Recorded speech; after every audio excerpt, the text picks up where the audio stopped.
Assalamualaikum warahmatullahi wabarakatuh. Kami dari kelompok 3 ingin mempresentasikan tentang materi kita pada hari ini dengan tema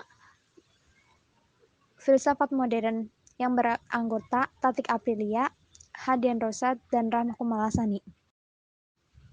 Oke, langsung saja kita akan bahas materi kita pada hari ini. Latar belakang munculnya filsafat modern. Latar belakang munculnya filsafat modern, filsafat zaman modern yang kelahirannya didahului oleh suatu periode yang disebut dengan Renaissance dan dimantapkan oleh gerakan Pauklarung di abad ke-18 itu. Di dalamnya mengandung dua hal yang sangat penting. Pertama, semakin berkurangnya kekuasaan gereja. Kedua, semakin bertambahnya kekuasaan ilmu pengetahuan.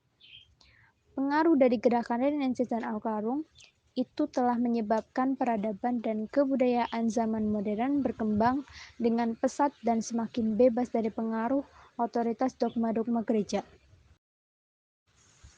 Next, filsafat abad modern memiliki corak yang berbeda dengan periode filsafat pada abad pertengahan. Perbedaan itu terletak terutama pada otoritas kekuasaan politik dan ilmu pengetahuan. Jika pada abad pertengahan otoritas kekuasaan mutlak dipegang oleh gereja dengan dogma-dogmanya, maka pada zaman modern otoritas kekuasaan itu terletak di kemampuan akal manusia itu sendiri. Manusia pada zaman modern itu tidak mau diikat oleh kekuasaan manapun, kecuali oleh kekuasaan yang ada pada dirinya sendiri.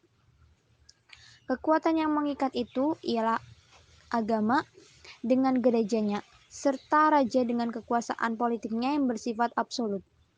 Para filosof modern pertama-tama menegaskan bahwa pengetahuan tidak berasal dari kitab suci atau dogma-dogma gereja, juga tidak berasal dari kekuasaan feudal, melainkan dari diri manusia itu sendiri.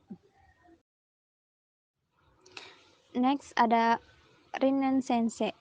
Secara hanifah, Renaissance berasal dari bahasa Prancis yang memiliki arti kelahiran kembali. Renaissance adalah sebuah periode yang menandakan kelahiran kembali peradaban dan kebudayaan Eropa.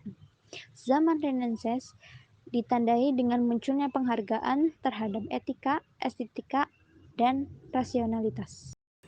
Selanjutnya, faktor penyebab kemunculan zaman Renaissance. Dalam buku sejarah Eropa, terdapat beberapa faktor penyebab kemunculan zaman Renaissance. Yang pertama, pendidikan hanya diberikan kepada sekolah gereja untuk calon pendeta. Yang kedua, peran uskup dan paus yang ikut campur dalam urusan politik dan pemerintahan. Yang ketiga, adanya anggapan bahwa kepentingan duniawi hanyalah perihal yang sia-sia. Yang terakhir, perkembangan Renaissance bermula dari kesuksesan masyarakat Italia dalam mengelola bidang politik, ekonomi, sosial, dan budaya pada awal abad 15 Masehi.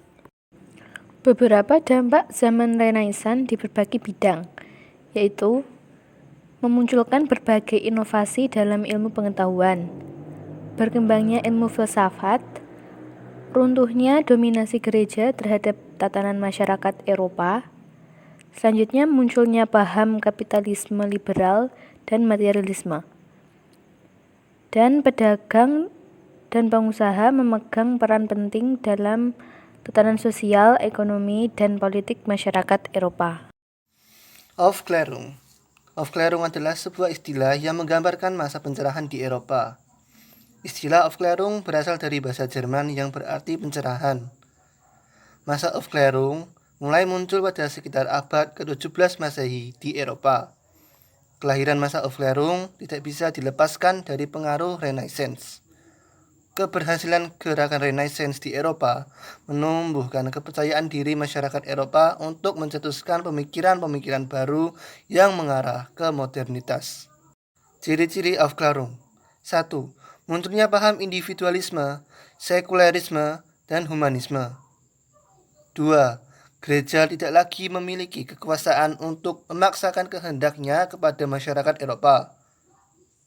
3. Agama tidak lagi memberikan pengaruh yang signifikan terhadap aspek-aspek kehidupan masyarakat Eropa. Dan keempat, berkembangnya ilmu filsafat, serta munculnya aliran nasionalisme dan empirisme. Dampak Aufklärung bagi Indonesia. 1. Diterapkannya kebijakan politik etis di Indonesia. Kedua, muncul ideologi-ideologi baru di Indonesia. Dan yang ketiga, berkembangnya pemikiran-pemikiran kritis dari golongan elit cendekiawan Indonesia.